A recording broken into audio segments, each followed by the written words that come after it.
Akibat membeli kendaraan motor bekas, kecelakaan yang berhantu. Namaku Andri. Aku baru saja membeli sebuah motor bekas dari seorang penjual, dan motor yang ku beli itu aneh dan banyak kejadian mistis yang aku alami selama memakai motor ini. Jadi kejadian ini tuh ku alami pada tahun 2005. Udah lama ya. Waktu aku baru diterima kerja pada tahun 2005, aku butuh kendaraan pribadi agar lebih mudah dan efisien. Gak perlu lama-lama lagi nunggu angkot. Sekitar 3 bulan gajian, aku membeli motor bekas murah. Memang sih motornya sederhana dan seperti banyak bekas kecelakaan, lecet-lecet di mana-mana gitu ya. Awalnya aku tak curiga, asal murah kenapa tidak, daripada kredit riba kan dosa besar. Selama seminggu aku pakai, aku heran, tiap pagi bensinnya tinggal sedikit. Padahal aku yakin saat itu bensinnya masih banyak. Akhirnya cobalah aku ke bengkel. Tapi kata tukang bengkelnya normal-normal saja. Tidak ada kebocoran di selang maupun di tangki bensin. Nah, saat itu sekalian ganti oli. Gak kebayang, oli bekasnya berbau amis darah. Warnanya memang hitam, ya hitam seperti oli bekas pada umumnya. Tapi bau darahnya sangat menyengat. Tukang bengkelnya aja sampai muntah-muntah. Akhirnya ya udah, gue pulang dengan perasaan ganjil dan gak enak ke tukang bengkel. Kok bisa seperti ini ya? Pas malam minggu nih, mainlah aku ke tongkrongan. Biasanya aku nebeng sama Eko, tetanggaku. Sekarang giliran Eko yang nebeng. Kebetulan motor Eko sedang dipakai bapaknya. Ya, pada tahun 2005 emang biasanya satu rumah cuma ada satu motor doang. Malah ada juga yang gak punya motor seperti aku waktu sekolah dulu. Beda, gak seperti zaman sekarang 2024. Setiap rumah motornya bisa 3-5, tergantung banyaknya jumlah anggota keluarga yang sudah cukup umur buat punya SIM. Nah, pas gue berangkat bareng Eko ke tongkrongan, banyak yang nyumpahin dan menghujat kami di jalan. Gue heran, mereka kenapa? Eko juga bingung. Sampai akhirnya ada satu mobil yang nyerempet kami. Nah, untungnya nggak jatuh, cuma oleng doang. Tapi aku dan pengendara mobil itu sempat cekcok. Katanya aku motornya pelan tapi malah di tengah-tengah jalan. Kami pun digoblok-goblokkan. Harusnya di pinggir. Maklum gue baru bisa naik motor. Tapi seharusnya mereka kan klakson biar gue minggir. Gak usah sampai nyerempet gitu. Dia malah marah-marah dan bilang, sudah gue klakson berkali-kali, tapi aku gak minggir-minggir. Aku dan Eko sempat tak percaya. Dan akhirnya terjadi cekcok lagi. Karena kami gak dengar sama sekali ada suara klakson. Karena Eko juga gak dengar, jadi aku pun semakin yakin gitu loh, bahwa si mobil ini tuh gak klakson. Kalau sendirian masih mending ya, gue bisa mikirnya itu kayak mungkin gue gak denger atau gimana. Tapi dua-duanya gak denger gitu loh, jadi gue yakin banget emang dia gak klakson. Tapi saat dia kasih bukti rekaman handycam, kami jadi bingung. Akhirnya kami minta maaf dan untungnya karena tidak ada yang dirugikan secara langsung, masalah ini selesai gitu aja. Nah, pas pulang dari tongkrongan, terjadi kejadian apes lagi. Jelas-jelas jalanannya mulus, nggak rusak.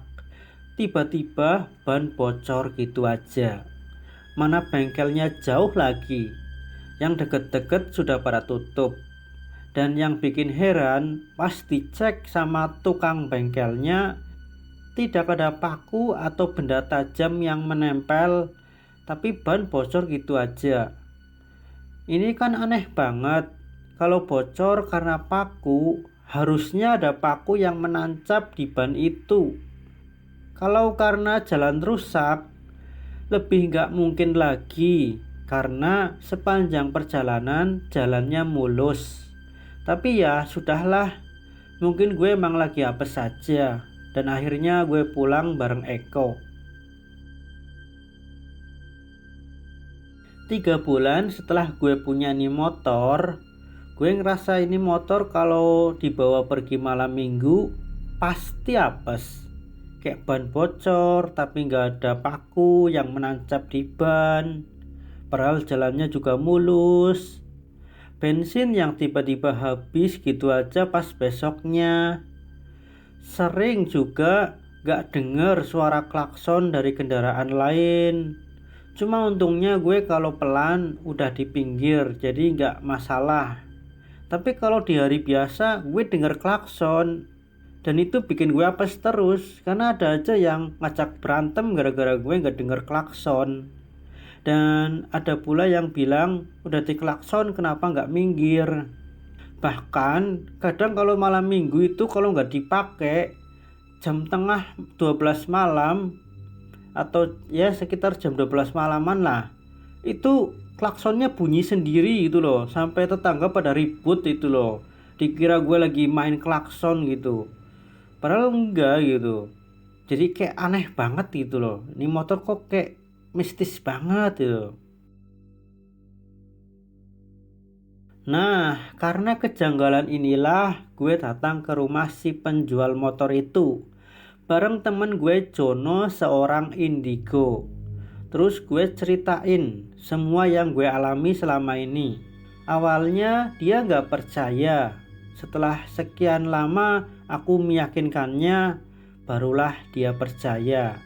Dia pun cerita, itu motor bekas dia dapat dari orang yang anaknya meninggal mengenaskan pas balapan liar alias drag-dragan. Jadi dulu itu motor memang rutin buat ngedrag setiap malam minggu oleh anak STM yang mungkin sekarang sudah jadi hantu anak STM atau hantu STM. Kebetulan dia mati juga pas malam minggu karena menabrak mobil yang mau belok. Si Jono bilang kita mesti ke kuburan anak STM itu. Jadi kami pun diantar oleh penjual motor itu ke rumah orang tua korban. Dari sanalah kami akhirnya berhasil mengetahui di mana kuburan bocah STM itu. Setelah itu gue disuruh ngomong baik-baik di depan kuburan itu, bahwa itu motor sudah dijual dan sudah gue beli dengan cara yang baik, dan minta anak STM itu untuk mengikhlaskan kematian dan motor kesayangannya. Nah, pada malam hari alias malamnya ya, malamnya setelah gue minta maaf di kuburan itu ya, gue dapat mimpi flashback melihat kejadian pas bocah itu mati. Jadi pas mau ngedrag, ternyata ada temennya yang memang sirik dan iri dengki karena dia sering menang. Jadi remnya dibikin blong, hingga akhirnya dia mati nabrak mobil. Setelah itu gue tahu dia ngedrag bukan buat seneng-seneng kayak anak-anak yang lain, tapi buat ngebiayain kebutuhan sekolahnya sendiri. Kemudian gue tiba-tiba sudah ada di kuburan si bocah hantu anak STM itu. Dia minta tolong ke gue buat sampaikan permintaan maaf ke orang tuanya dan suruh gue ngasih kalung emas buat adeknya. Katanya adiknya pengen banget punya kalung emas. Dan pas gue bangun, itu kalung emas tiba-tiba ada di samping kasur gue. Itu memang mimpi, tapi kok bisa-bisanya kalung emasnya ada di kasur gue. Gue juga jadi bingung. Tapi ya, karena ini amanah, besoknya gue kasih tuh kalung ke adiknya dia dan menyampaikan permintaan maaf ke orang tuanya. Dan setelah itu sudah nggak ada lagi kejadian-kejadian mistis atau horor di motor gue. Akhirnya gue bisa hidup damai. Cerita hantu ini didapat dari seseorang yang kirim email. Yuk kirim juga cerita seram kalian. Terima kasih telah mendengarkan cerita dari Kaki di channel Desa Gaib. Nantikan cerita-cerita selanjutnya. Salam merinding.